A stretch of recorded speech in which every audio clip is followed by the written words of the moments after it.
pasca batas akhir penyampaian SPT perseorangan tahun 2017 yang telah berakhir pada 31 Maret 2018. Kepala Kantor Wilayah Direktorat Jenderal Pajak Sumsel dan Babel Ismi Riansah mengatakan dari 510.850 wajib pajak di Sumsel Babel, saat ini wajib pajak yang sudah menyampaikan SPT secara langsung sudah mencapai 332.462 atau sekitar 65,08% dari total wajib pajak yang berasal dari badan, usaha, dan karyawan.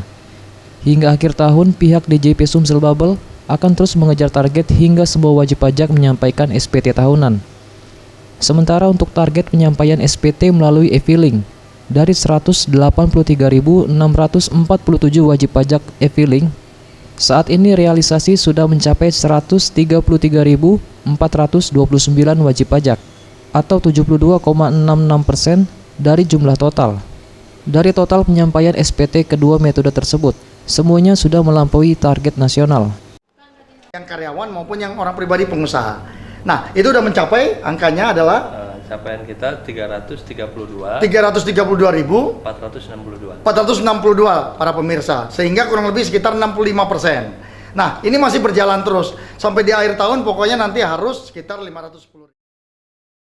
Sementara itu, Kepala Bidang Data dan Pengawasan Potensi Perpajakan Kanwil DJP Sumsel Babel, Agus Sudiasmoro, mengatakan saat ini pencapaian DJP Sumsel Babel dalam penghimpunan pajak di triwulan pertama tahun 2018 telah mencapai 2,9 triliun rupiah atau 18,07% dari target tahun 2018 sebesar 16 triliun rupiah.